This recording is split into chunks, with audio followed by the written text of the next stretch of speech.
G'day viewers.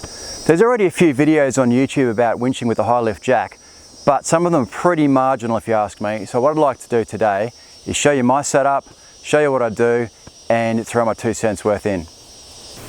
Problems I've seen in other videos include the jack handle fouling on the car, the jack handle fouling on the anchor point, the chain fouling on the foot of the jack not pulling in a straight line, and especially this last issue, when combined with chains and straps draped over the lifting foot, this starts to look potentially pretty dangerous. Now let's take a look at the gear I'm using.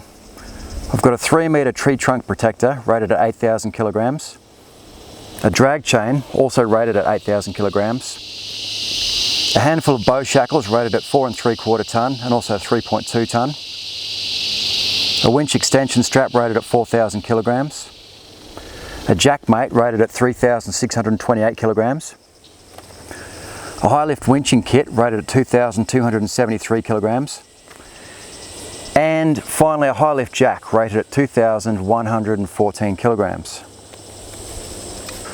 The way I like to set it up is like this.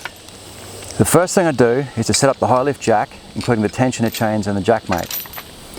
For me, for whatever reason, it feels more logical to face the base of the jack towards the car so that I'm effectively lifting the car out of the obstacle. I then attach the drag chain to the car and extend the drag chain out.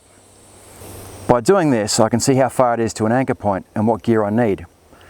This might be a winch extension strap, which can be used singled, double or quadrupled as required, or as in this case here, I might only need a spare tree trunk protector. Now we're ready to start winching with the car in neutral and the handbrake off. However, in this situation, because we're on flat ground, I'll keep the handbrake on just to show that the high lift jack really will shift things pretty easily. As you can see, with the jack mate, we're pulling in a straight line, which reduces torsional load on components. And as you can see, even with the handbrake on, the high lift jack will pull the car no problem. And from here, it's a straightforward process to winch the vehicle as far as required, which hopefully isn't very far, because I tell you what, it's pretty hard work. If you remember from the beginning of the video, the bit of gear with the lowest rating is actually the high lift jack, the shear pin in the high lift jack. So in theory, this is going to give out before anything else in this bit of kit here. So with that in mind, obviously you need to make sure that everything else, every other bit of gear that you're using, is rated well above the rating of the high lift jack. So you might ask, why does this bozo, this masochist, want to use a high lift jack as a winch? It's hard work, it takes a bit of time to set up.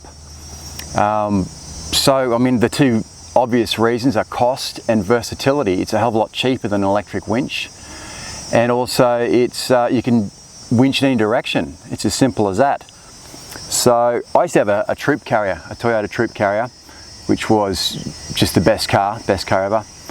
And it had an electric winch, and even though I had this car, this Troopy, for I think it was about 5 years, I used the winch once, which was actually on a bitumen road, funnily enough, to get some guy out of a stormwater drain. So when I got this car, so even though it's got reasonably limited four-wheel driving capabilities, I thought, why spend the money on a winch?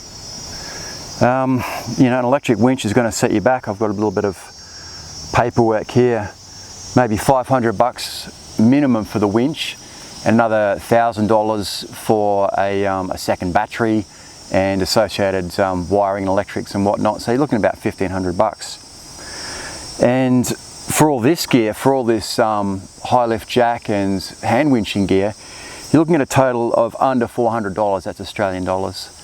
And so obviously you're going to save a minimum of $1,000, quite possibly a lot more. And horses for courses, of course.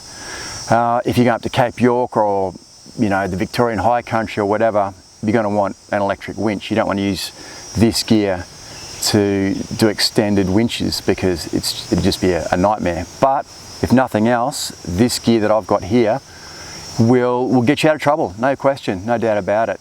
So it's worth considering, and I've shown you how I like to set it up, and yeah, hopefully that helps you. So one final thing I wanted to go over again is this this jack mate accessory, which I think is a great bit of kit. Not only does it allow you to keep jacking in a straight line, which is pretty important safety wise, You can use it as a spreader, you can use it as a clamp. I've actually used this as a welding jig, as a very basic welding jig with some of my bodgy stuff at home. And I'll tell you what, these guys have thought of everything, because in a pinch, if you wanted to, you can even use it as a bottle opener. See ya.